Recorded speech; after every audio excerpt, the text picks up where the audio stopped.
Hey guys, this is Adam from Dodjit.com and this is your video briefing for the 17th of August 2009. Now, normally we start off with an S&P 500 daily chart, and what I've done in this video, I'm going to vary a little bit, and I'm starting off with the S&P 500 weekly chart.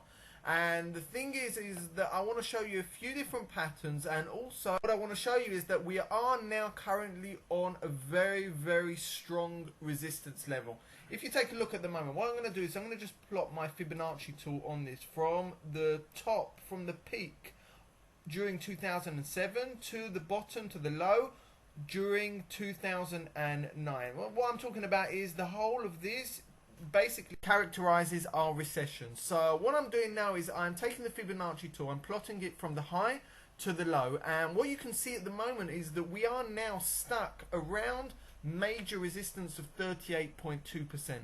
Now, what I think this is going to act as a major resistance level. You can also see that this resistance level coincides with the 1000 mark, which is a major psychological level as well. So basically what's happening at the moment is that the markets are stumbling around this area. If we just flip over to a daily chart, you can all see that the current consolidation pattern that we've been receiving already for a week or so, a week and a half, 2 weeks, is basically occurring around our 38.2% Fibonacci level. Now, this level also acted as a resistance level in the past. We can see it here at 104.431, roughly around this area. Let's just plot that on the chart. And we can see it also around this area, roughly around here. So basically what we're looking at the moment is like this. The markets are heading higher. There's no doubt about it that we are in this bullish trend at the moment. Let's just plot our trend lines to see exactly the trend. And what we're looking for at the moment is like this. Even though we are heading higher, there's going to be pullbacks on the way up. And if we look also at the Nasdaq's already broken the 38.2% level. Now, this consolidation pattern that we've been receiving over the last couple of days, especially with all the economic data that's been coming out there, it hasn't really been good for the overall market, because what's basically happened is, if we flip over to a few different currency pairs, we can see that most of the currency pairs are already losing their steam going higher. And if we're going to just analyze a few of them in a second, we can see that most of them are already dropping much lower due to this consolidation. We've mentioned numerous times already in the past that we've got this strong correlation between the US stock market and the different currency pairs. And the lack of direction at the moment has just sent the different currency pairs into further correction or a further pullback. If we just take a look, for instance, at the euro against the US dollar chart, we can see, yeah, we've reached this major resistance level. We are now retracing lower, and what's basically happening is that we are now breaking our trendline support, or we're touching it at the moment. And if we look on other pairs also, we can also see that the currency pairs are retracing. Now, is this dollar strength? To tell you the truth, I really don't think so. And I think what's basically happening is that we are receiving these deeper retracement levels on the different currency pairs due to lack of movement on the S&P 500. And I think if the S&P 500 manages to break higher, we're going to see all these different currency pairs also shoot higher. Let's just take a look, for instance, at the pound against the dollar. We can also see on the pound against the dollar that, yeah, we are now breaking our trendline support, but is this a real major sell-off? I don't really think so.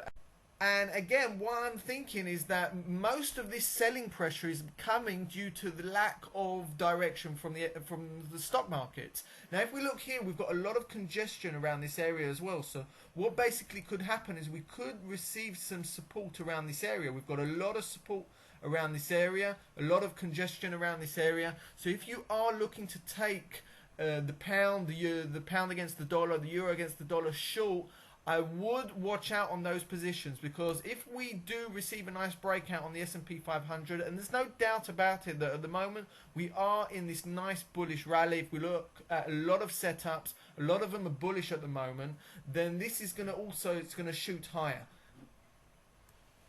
If we just take a look at the dollar against the Japanese yen, we can see that we are in this downtrend. We faked out. There was a massive fake out around here. We just retraced back into our trend going lower, And we can also see that we broke our secondary trend going higher. We are now dropping lower. Now, if you look carefully at this chart, also you can see that the fake out and these candles going lower now coincide with the recent movements in the S&P 500, lack of direction. Again, it's all coming down to lack of direction. And because the markets, the S&P 500, the equity markets, they aren't climbing higher, people are starting to seek safe haven again and go back into more safer assets. And what's basically happening is we're receiving quite a sell-off on the different currency pairs. Now, is this sell-off called for? I don't know at the moment. I think, yes, if we do receive a further retracement on the S&P 500, so then obviously we're going to receive a further pullback on all the different currency pairs. We can see also, if we just flip over to the Australian dollar against the US dollar, this is also retracing today. We are now on prior resistance that could act as support. Here we've got 1, 2, this nice bullish candle around here. We are now on support. So look for a minor bounce maybe during the session. Again, what I'm looking at is like this. Stock markets aren't really moving at the moment, and basically what's happening is that we are receiving this sell-off on the different currency pairs. We're receiving a nice pullback on the different currency pairs. We've also got trend line support around here. Just notice that.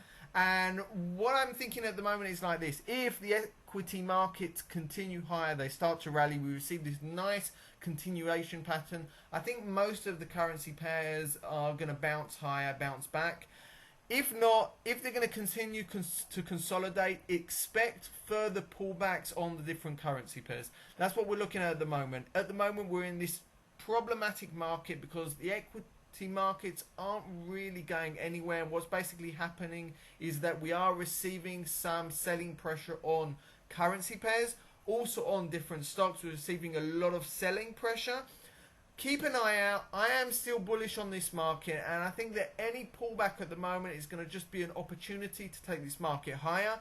Obviously, we're going to have to see how the economic data this week influences the market. We received data last week. It wasn't all that bad, even though the CPI figures on Friday didn't really have that much of a good effect on the market. Keep an eye out. Let's see how the markets open today in the US, tomorrow. Let's see how it plays out. We'll post another video this week. If you're not in this market at the moment, so wait until the S&P 500 maybe breaks out to one of the directions. I think then we'll receive a much clearer direction on the overall market. My name is Adam from Dodjit.com.